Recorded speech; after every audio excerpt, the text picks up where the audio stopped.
So we have this text, this encounter, one more of a multitude of encounters between Jesus and the Presbyterians. The Pharisees.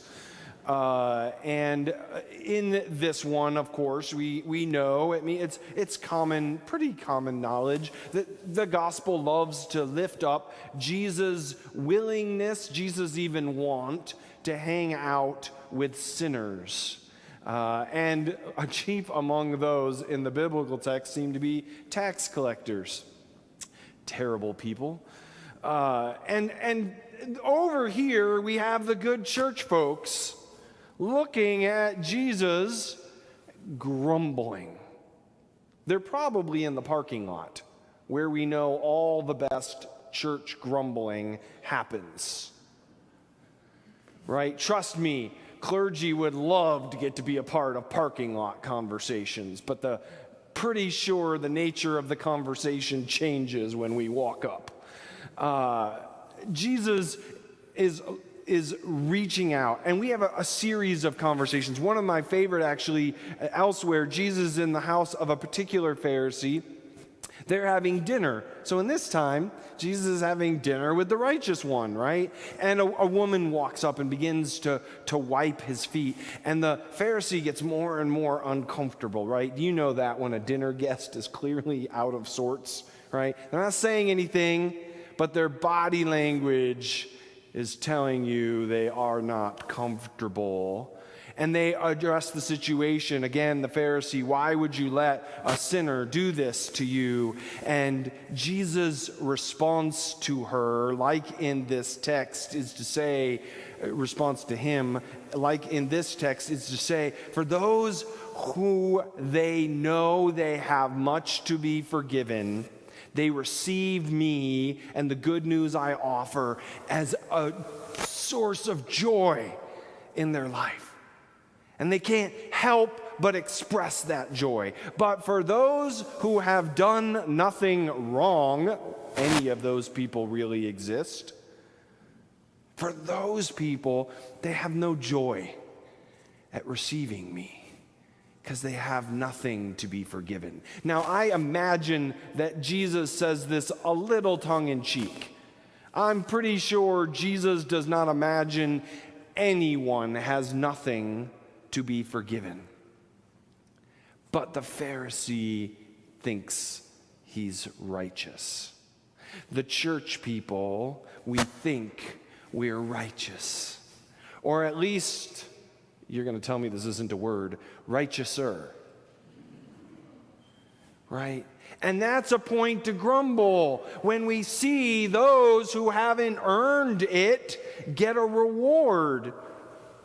We've got parable after parable for that too, whether it's the workers in the field who all get paid the same wage, even though some worked all day and some didn't work to the end. It's the prodigal son for whom the older brother says, I've done nothing but be a good son to you. Why would you be joyful that my younger brother, who's lousy at everything and been so terribly takey from you, why would you rejoice that he's home? Why does he get good news?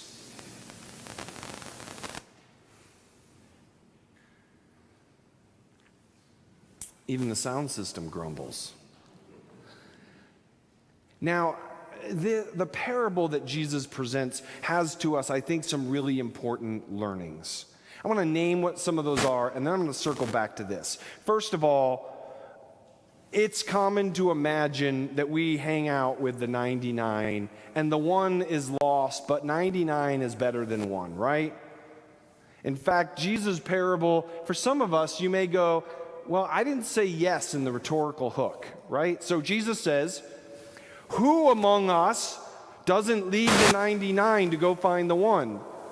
And I imagine that a lot of us say, well, no, I did math, and 99 is better than one, right? The presumption when Jesus rhetorically gives that is that we'll all say, yes, I would leave the 99 to go find the one.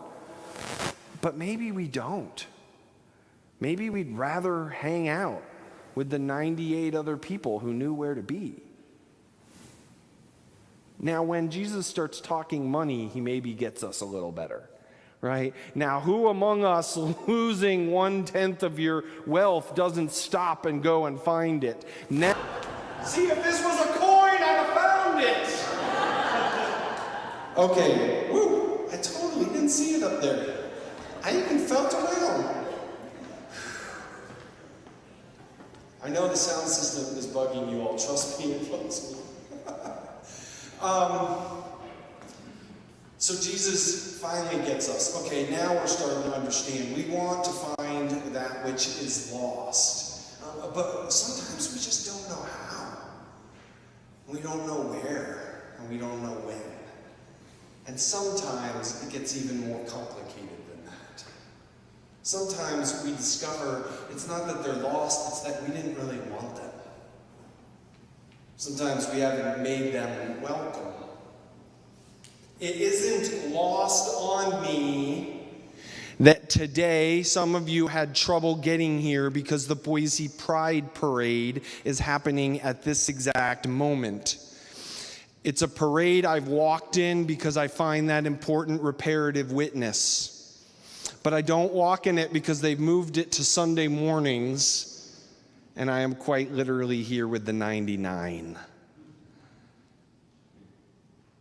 They moved it to Sunday mornings, and it's not lost on me. They did so because most of them come from religious traditions that rejected them for that which they are proud about. And that hurts and grieves me.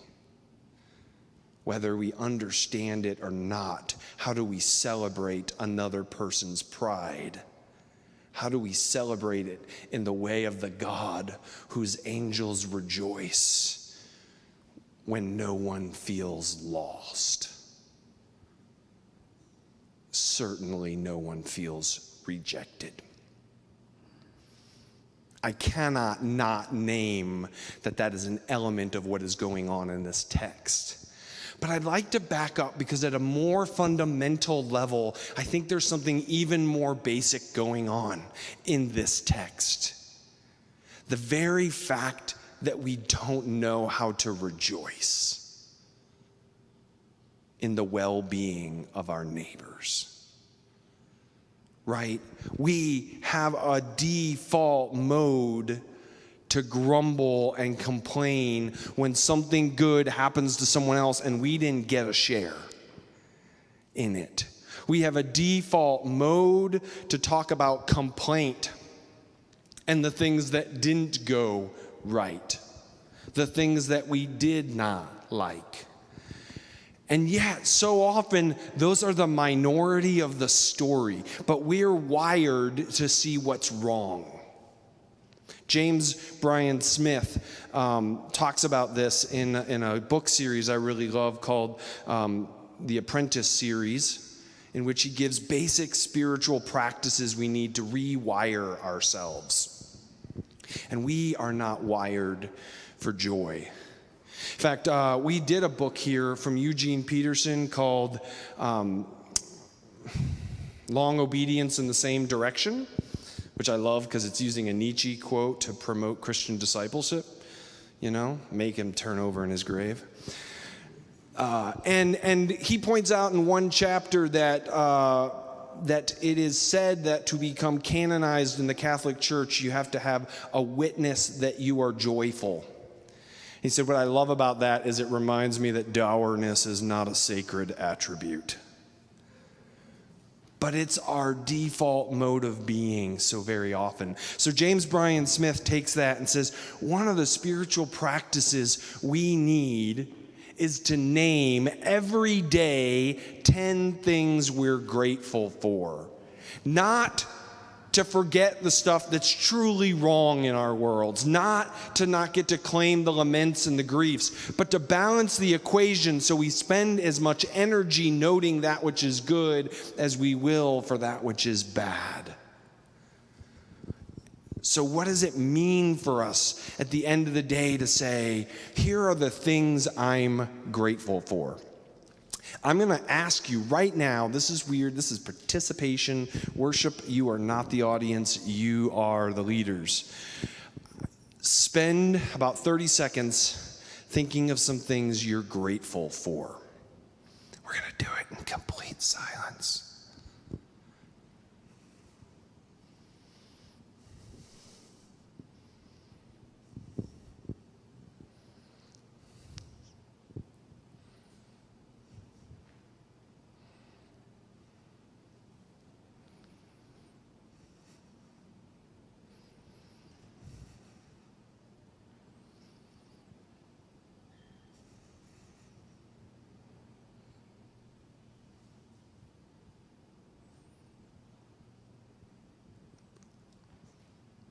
That was only 30 seconds, but it might have felt longer to some of you. And now I'm going to do something else. For those of you who feel comfortable doing so, what are some of the things we feel grateful for? Just shout them out. Family. Thank you, Mike. Janet. Return of the children's sermon. John got safe home from a hunting trip this morning. Good health. Friends.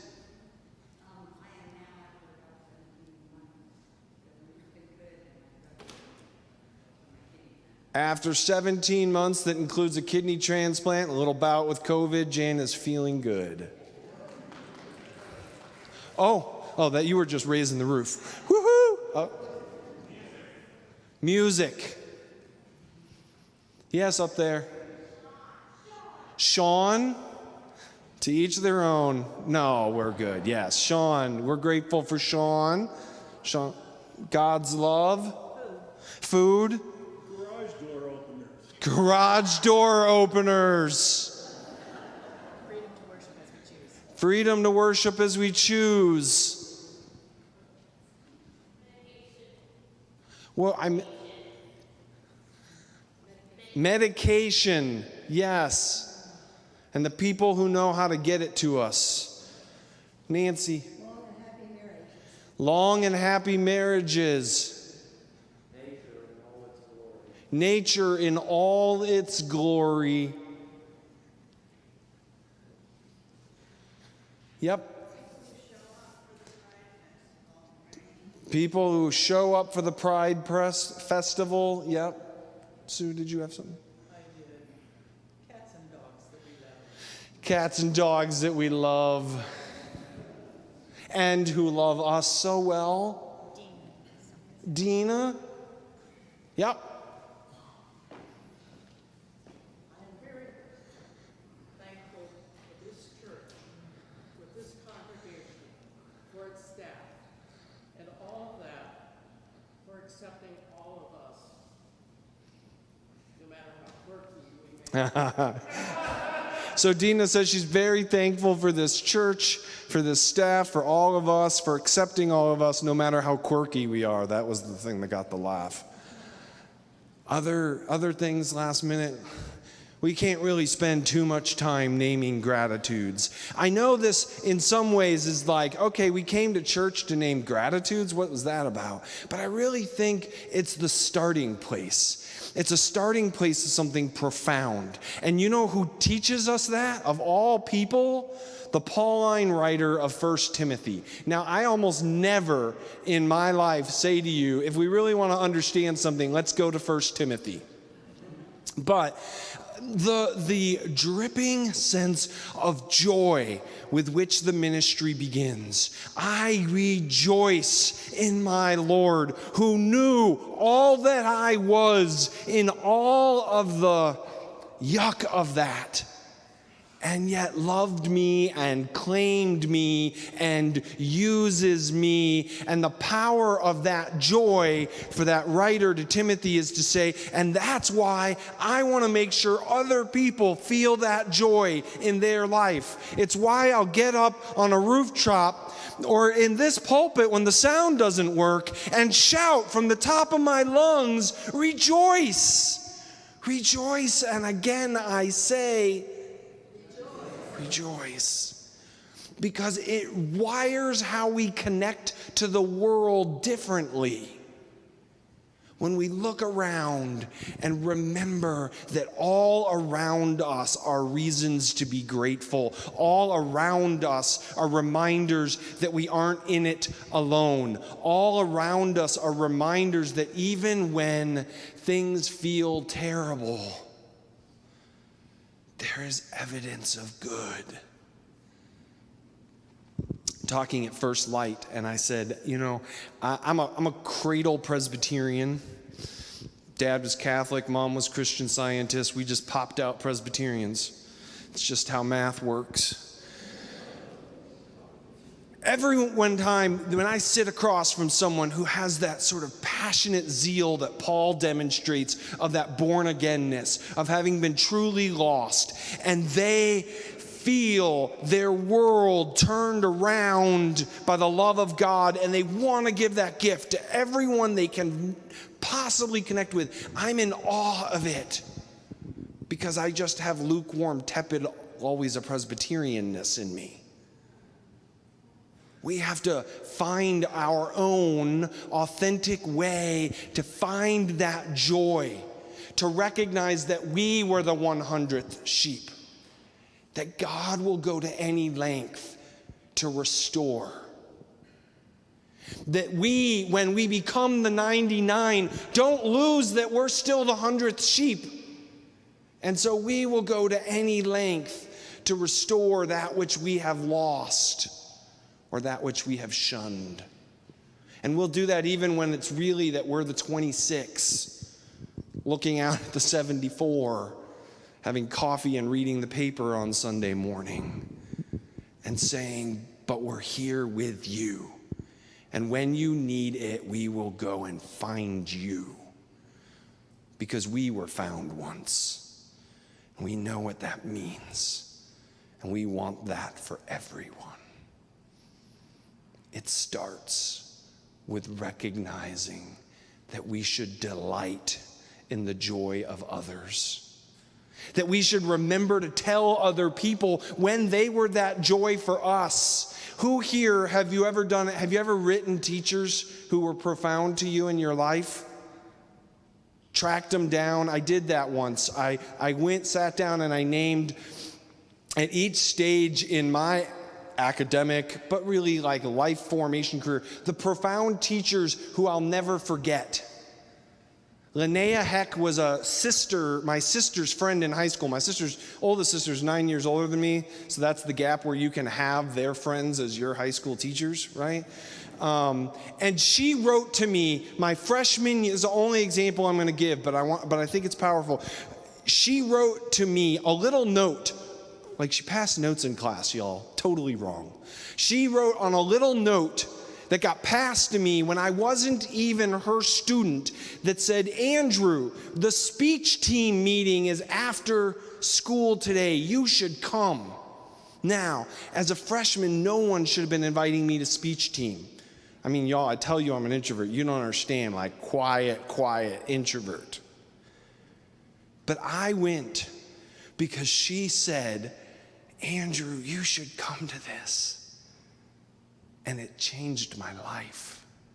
I'm doing what I do today by the skills I learned going to a thing that I should never have wanted to. And I went only because someone who barely knew me invited me to do it.